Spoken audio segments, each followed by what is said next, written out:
So next, we have coming to the podium Erin Paterson, another superstar, another articulate wordsmith. She's from Toronto, from an HD family, and describes herself as an HD advocate and author. She's also a frequent guest blogger and podcaster.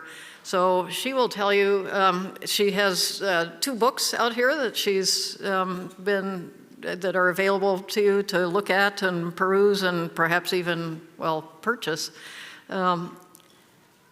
Let's see what Erin has to say.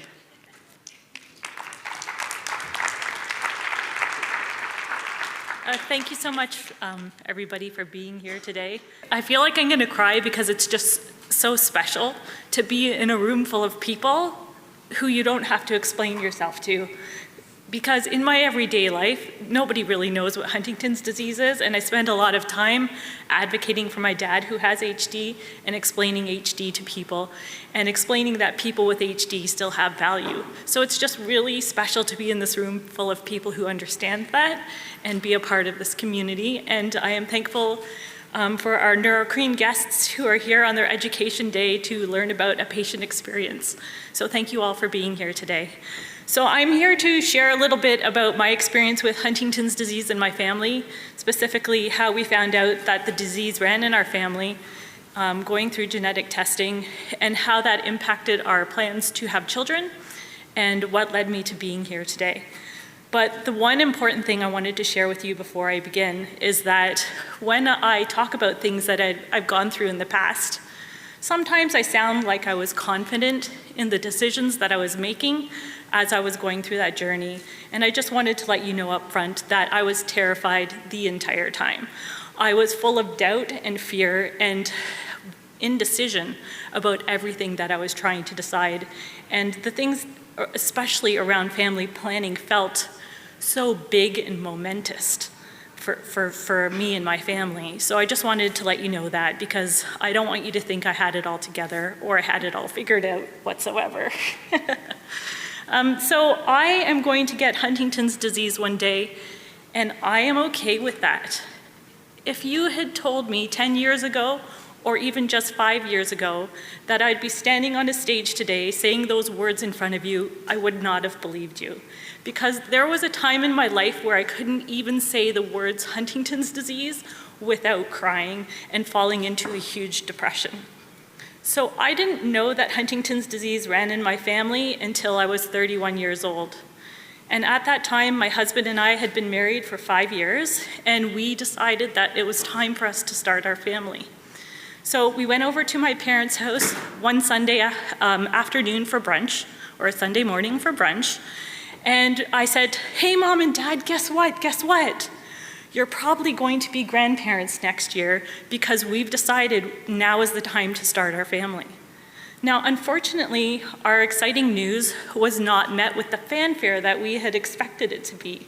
I always knew that my parents wanted to be grandparents, so we thought that they would be super excited. So we went home that day a little bit confused as to why they weren't excited. And it was about 3 days later that we got a phone call from my parents explaining that maybe a genetic disease ran in our family. Maybe that genetic disease was Huntington's disease, but they weren't sure. So my grandmother passed away when I was 12 years old, and that was before the gene was discovered. So at that time, my grandmother's children were told that she might have had Alzheimer's or Parkinson's or Huntington's disease. So after she passed away, everybody just sort of forgot about it and never brought it up again. And it became this long-held family secret. Now, I don't remember much about my grandmother because she passed away when I was 12. The one thing I do have an image of her is her walking funny across the front grass to come to our house for dinner. But as a 12-year-old kid, I just thought, oh, that's just the way old people walk. So I didn't know that anything was wrong with her. So since my biological clock was ticking and we had already started trying to conceive, I decided to go through the genetic testing process without anybody in my entire family knowing. The only person who knew was my husband and a handful of friends that I ran with. And I didn't tell anybody in my family that I was going through genetic testing because I didn't want to pressure my dad into finding out his results, because I felt like that was a really big decision to make and I didn't want him to have to do it for me. So I found out about Huntington's disease running in my family. I went through genetic testing and I tested gene positive for Huntington's disease, all within a short 8-month period. And as I'm sure you can understand, that is not a lot of time to fully grasp the enormity of the decisions that I was making. At that point in time, I had never met anybody who had Huntington's disease. And the only image I had was of my mean grandmother causing disruption to our family. The only things I remember besides her walking across the front lawn in a wobbly fashion was that my parents used to fight about her all of the time. So after I got my genetic test results, I felt like I was just going along life like this, and then I immediately fell into this deep depression, and I didn't know how to cope or move on. And I remember saying to the genetic counselor in my testing appointment after she told me the news, well, what am I supposed to do now? And she said, well, you just go on living your life. And I said, well, how is that possible? How can anybody just go on living their life knowing that this disease awaits them in the future? And she said, well, most people feel better in about 3 months. Now, unfortunately, 3 months came and went, and I didn't feel better. And I started doubting why I was feeling the way I was feeling. And I thought, do I just like feeling horrible? Am I just trying to get attention? I didn't understand my own thoughts and feelings, and I didn't understand that I was grieving the future that I thought I had. I was so depressed that I remember one morning sitting on the edge of the bed and seeing a sock that had been on the floor for a week and thinking to myself, I really want to pick that up and put it in the laundry, but I just didn't have the energy to do it. And at the same time, I was so afraid of being alone by myself that I was constantly keeping myself busy. I would go to work and then I would come home and I'd always have plans after work. And if my husband wasn't going to be home, I made sure a girlfriend came over. Because any time that I was alone, that's when my thoughts would start spinning and I'd fall deeper and deeper into despair, and I would start thinking, oh my God, I'm going to get Huntington's disease. I'm going to turn into my mean grandmother, and nobody is going to love me, and I'm going to be alone and unloved for the rest of my life. And that sounds really dramatic to say it all these years later, but even now when I say those words out loud, it still hits me right here, because that is truly how I felt. I didn't see that I had any value as a human being anymore. I didn't see the purpose of my life if I was just going to end up getting this disease and becoming a burden to my family. And in the midst of all that, my husband and I had to decide, well, now what are we going to do about having a family? So we decided that we are going to conceive naturally despite the risk of passing on the gene to our child. And when I think about that decision, I think, why did I make that decision? And in hindsight, the only reason I could come up with is because if I didn't value the life of my future child with Huntington's disease, how could I value my own life as a person that was going to get Huntington's disease as well? So unfortunately for us, after a year of trying, we still weren't pregnant. And we ended up seeking the help of a fertility doctor, and we quickly got sucked into the world of going to a fertility clinic, which, if some of you might know if you've been, is kind of like having a part-time job. You go to the clinic for 2 to 3 hours every morning to have your blood drawn, to have tests run and ultrasounds done, and to meet with the doctor. And at first, we tried again to do things that were as minimally invasive as possible. We had decided that, again, if my life has value as a person with HD, so should the life of our child. But after trying and trying and trying and nothing working out, eventually our doctor said that in vitro fertilization, or IVF, was the next best option. So since we were going to the extent of doing IVF, we decided that we could not do it without doing genetic testing on the embryos. So at the time, It was called PGD. It's called something else now, another acronym. At the time, that was still considered very experimental, and we are from Canada, and there was nobody in Canada who actually did the process. So during our IVF procedure, we had to have our cells extracted from our embryos and shipped by UPS or Purolator down to Detroit for testing. So on the morning of our transfer, that's when they take the embryos and put them into your womb, my husband and I were driving to the hospital to get the procedure done when we got a phone call from my fertility doctor. And on the other end of the line, she said, "Erin and Daniel, I don't know how to tell you this, but all of your embryos have Huntington's disease." And that was one of the worst moments of my life, because even though we knew that that was possible, we never thought we'd have bad luck such as that.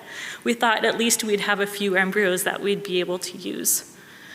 So since we felt like we didn't get a chance that first time because we didn't have a transfer, we decided we were going to give it another shot. And we went through the process again, which, as you know, is very time-consuming and expensive. And you put a lot of emotional and physical energy into it. So we did our second round of IVF with PGD, and we had 2 embryos that were HD-free. And unfortunately, neither of those resulted in a pregnancy either. So at this point in time, we had to decide, what did we want to do with our life? Were we going to make the choice to live child-free, or were we going to make the choice to try adopting? And I knew in my heart that I was meant to be a mother, and having a baby that was genetically mine wasn't the thing that was important. What was really important was the act of being a mother. So we decided we were going to try adopting, but again, knowing that I was gene positive for Huntington's disease, we didn't know if we'd be even eligible to adopt. And unfortunately, there was nobody that we could ask that could answer those questions for us. So in Canada and the United States, the adoption process is fairly similar. We had to go through 27 hours of parenting classes, and we had to have a home study done, which includes 10 hours of interviews with a social worker over a 10-week period. They're not all in one day. So I knew at some point during that whole process, Huntington's disease was going to come up. And so I had to do one of the hardest things I've ever done in my life. Because for me at that time, Huntington's disease was the worst thing that had ever happened to me. And I had to pretend as though it wasn't a big deal. Because I knew if I made a big deal about it, then the social worker would think it was a big deal as well. So we went into all of those meetings and talked about Huntington's disease like it was just a normal part of our life. And then as soon as the meetings are done, I'd bawl and cry all the way home in the car because it was so hard to do. So we had decided to adopt privately, which means that the birth parents have to choose you to be the parents of their baby. So we were waiting and waiting and waiting, and about a year had gone by, and still nothing was happening. And my husband and I were really just so angry that we had been trying so hard to become a family and to have a child, and our dreams weren't coming true. So we decided we were going to buy a hot tub instead. So one Sunday morning, we were out driving around to all these different retailers looking for a hot tub, and my phone started ringing. And I was driving the car that day, so my husband answered the phone, and a few seconds later he said, Erin, pull over the car, pull over the car.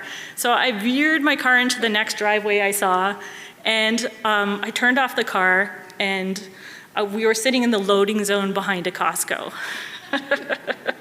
And on the other end of the line was an adoption lawyer, and she said, Erin and Daniel, I'm so excited to tell you that you've been chosen to be the parents of a newborn baby girl that was born yesterday. So we had been trying to have a family for 5.5 years, and then all of a sudden, overnight, we had become parents. That's a picture of my daughter and my husband and I. On the weekend, we brought her home. We met her when she was 5 days old, and we brought her home when she was 10 days old, or 10 days old. And the other picture is of me and my husband and my daughter at a rock climbing competition in March, and my daughter is now 11. So quite a bit of time has gone by already.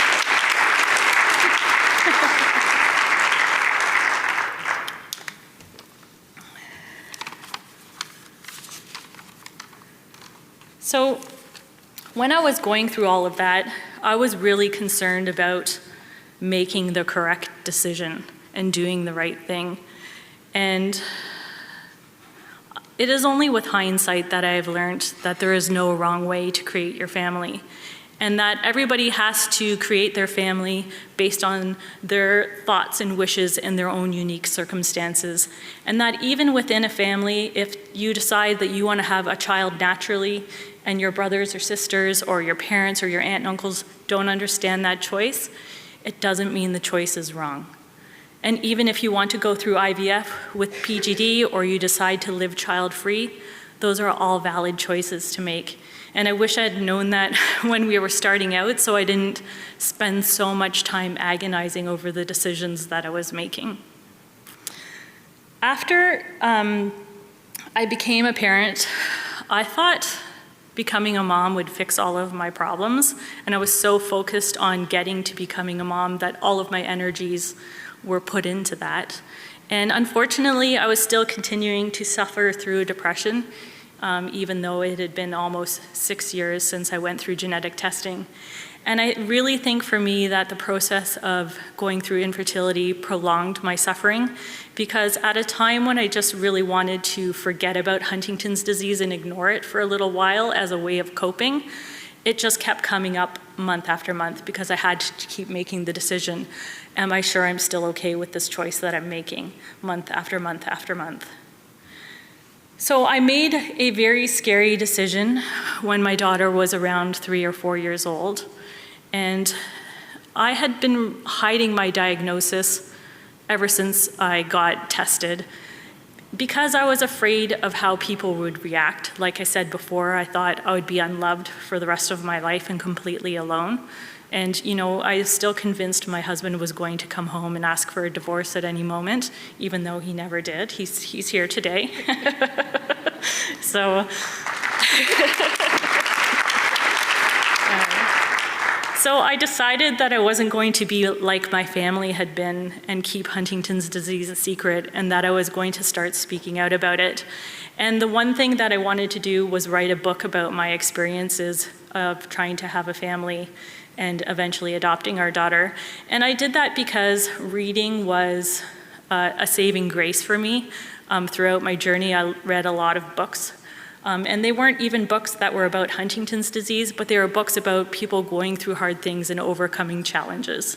So I knew that if I wrote a book about Huntington's disease and infertility, that could be something that would be helpful for other people. Even if there was just one sentence in an entire book that resonated with somebody, that might be the thing that gets them through to the next day.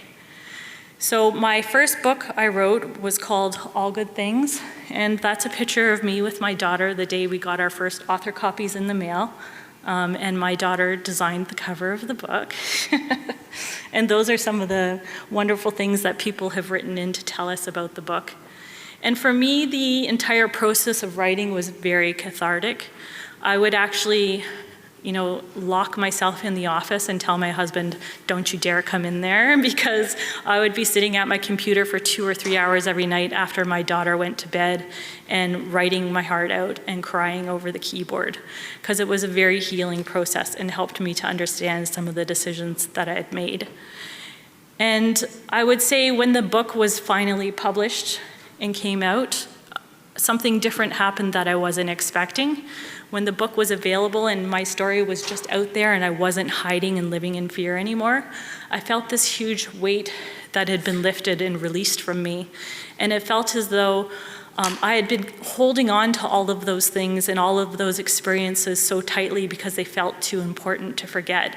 But when the book was published and available for everybody to read and see, it was just this sudden release, like I didn't have to hold on to those things anymore, that they could live inside the book instead of living inside of me. So I had this idea that wouldn't it be great if I was able to help other people in the HD community feel the same way. So I thought of an idea of putting together an anthology of stories written by people from the HD community. And I wasn't confident in this decision either. Like, I had this gut feeling that this was something that I needed to do, but I was afraid that when I reached out to people and asked them if they wanted to share their story in the book, they would flat out say, well, no, why would I want to do that? Why would I want to be public with my story? But surprisingly, after about a month and a half, I had 25 people from 9 different countries who wanted to share their stories in the book. So we all worked together. It was a collaborative project. We all crowdfunded the money and got sponsors to raise the publication costs for the book. And I coached everybody through sharing their stories. And we published Huntington's Disease Heroes on Rare Disease Day of this year. And that's just a picture of some of the amazing people. They weren't writers when they started out. They were just regular, everyday people who stepped up to be public and share their story. And the one thing that each person had in common was they had gone through something that was life-altering to them in regards to Huntington's disease. And all of them just really wanted to share that experience so that they could help other people who were going through the same thing or who were coming up behind them. So to be able to work with a community of people whose only thought is, I want to help other people, was a really special experience. And we were lucky enough to have some amazing people from the HD community, including Charles, endorse the book, and Charles even wrote the foreword for our book. Oop. So since the book's release, we have sold over 800 copies, and for a rare disease, I think that is phenomenal. And I have heard from 4 drug companies that have reached out to tell me that they have given out books to their staff. And the fact that people who work at drug companies, scientists, doctors, and genetic counselors are reading the book is really special to me, because sometimes there is a gap between people who are professionals and the families and the family experience. And I think whenever we could come together and collaborate and learn from each other and share with each other, that's a really amazing thing. But for me, I would say more than the book sales, the thing that's really important are the individual people who've reached out to me to share the impact that the book has had on their lives. And there's lots of people that have been reaching out and telling me that they've been reading the book. There was one of our writers named Paramjeet, who is caregiving for the 3rd generation of people with Huntington's disease in her family. And her daughter has juvenile Huntington's disease. So when she got a copy of the book, she took it to the care home where her daughter lives and showed her the book. And her daughter had this big, huge smile on her face. And for those of you who know a little bit about Huntington's disease, sometimes it's hard to have facial expressions when you're getting towards the later stages of HD. So she sent me an email just telling me about that experience and how much it meant to see her daughter smile for the first time in a long time. There was another woman who reached out to me to tell me that her mom was at the end stages of Huntington's disease and largely bedridden, and that every time she went to visit her mother with her son, they read a chapter of the book to her at each visit, which was really touching and really special. And we also had HD Reach create a book club from the book, and they read a chapter with the community at each meeting. And I was on one of the virtual calls, and one of the women on the call told me that Huntington's disease is very new to her family, and nobody really wanted to talk about it. So what she did instead was she bought a bunch of copies of the book and gave them out to her family and said, I know you're not ready to talk about it, but here's this book, you can read it when you feel is the time. So those are really important things that I think the book has done for the community. So in the past 5 years, I've really been vocal and open about my journey with Huntington's disease. I've had over 25 stories published online, and I've been on about 30 different podcasts sharing my story. And I would say that making the decision to come out of secrecy and fear and hiding has been one of the best decisions I've made. And coming to meetings like this and getting to know community members is really, really important and special to me. And I would encourage you all to get involved in the community in whatever way feels good to you. And for some of you, just being at this meeting today is a hugely big, brave thing to do. And maybe you meet somebody here and you want to go out for them and have coffee with them after, and that's amazing. Or maybe you want to go back to your community and do a walk to raise funds for an HD organization in your area. Or maybe you just want to post on social media anonymously. Anything that you do to create community and raise awareness for HD is a wonderful thing, and I think you'll get huge benefits out of it.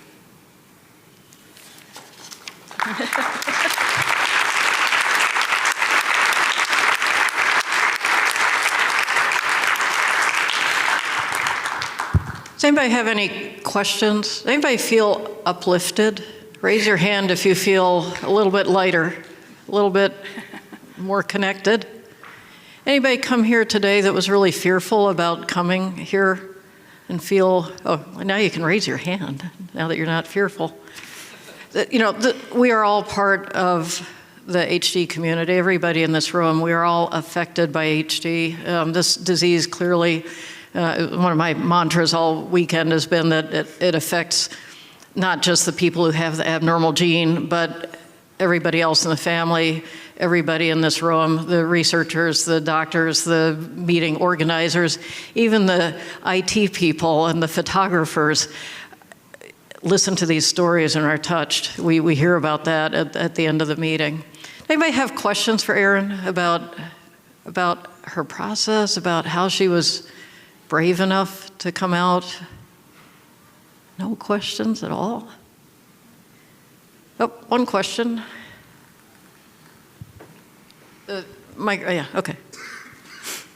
How much have you discussed Huntington's disease with your daughter?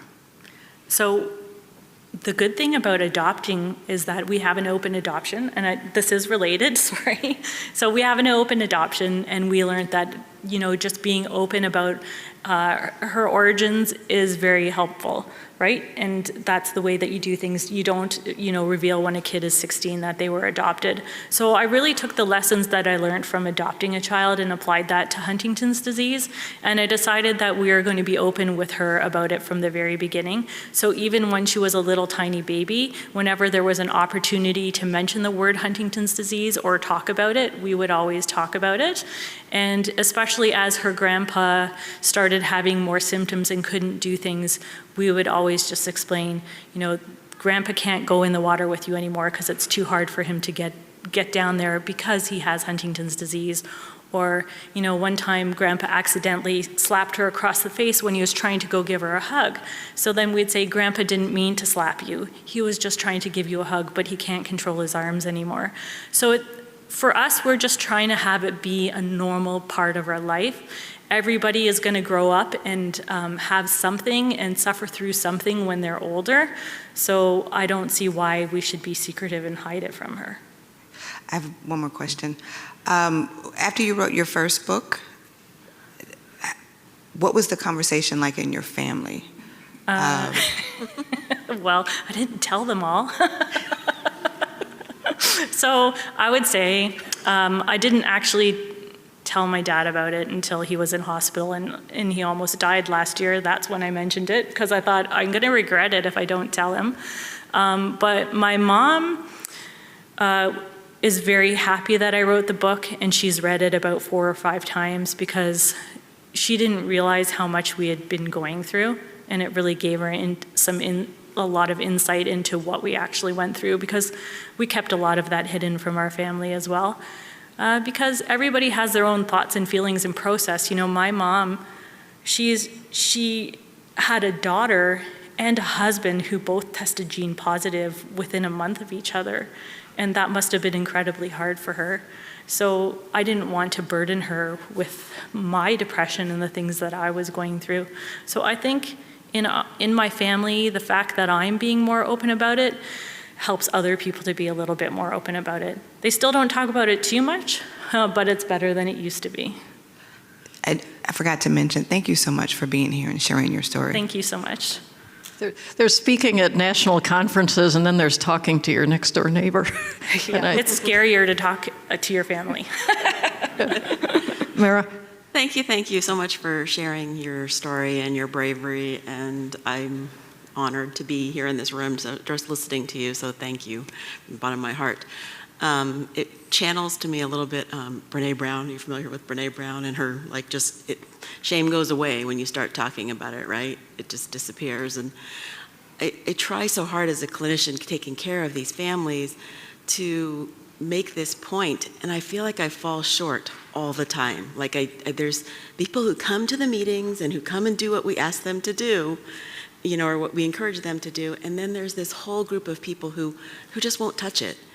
And I don't know if you have any insights or thoughts about how to potentially reach those people that aren't here. I would say that the more that we keep it a secret, the more shameful it feels. And I got to a point in my life where I felt like I wasn't even living a full life because I didn't want to talk about Huntington's disease when I would meet new people. Then I just wouldn't even talk about my family at all because I didn't want to say, oh, my parents were separated, because that might lead to more questions about, well, why are they separated? And why does your dad live 2 hours away? And why do you have to do all of your dad's banking, right? So it was a really hard thing, and I think that just being open about it is so freeing. And I really feel that if we're not sharing how it feels to be affected by Huntington's disease, then how can we truly expect other people to understand? So that's really what motivates me to share my story. Beautiful, thank you. And like I said, if you think of any tips and words of wisdom for how to kind of reach the people who aren't here, please let us know. Probably my tip would be all of the horrible things that you think are going to come true probably won't.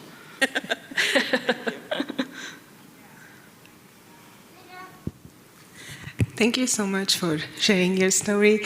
When I read the book, and I was on the HD Reach book club call as well, when I was reading the book, I had to take breaks because sometimes it gets really heavy. So when you were writing the book and compiling and editing, how did you feel? Do you take breaks or do you just keep going? Well, I put that book together in 10 months, and I would say that I completely burnt myself out in the process. And I wish I'd given myself a little bit more time to absorb the stories. Of course, there were some stories that impacted me more than others, just because we all have certain topics that trigger us. And when I was working with the writers, sometimes, I'd have to take a couple of days break to just really absorb a person's story before moving on to the next. But definitely, I wish I'd taken a little bit longer just to go through that process.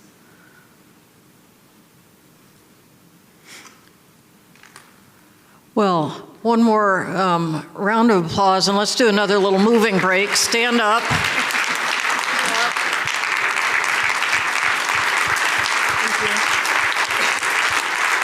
Thank you so much, everybody.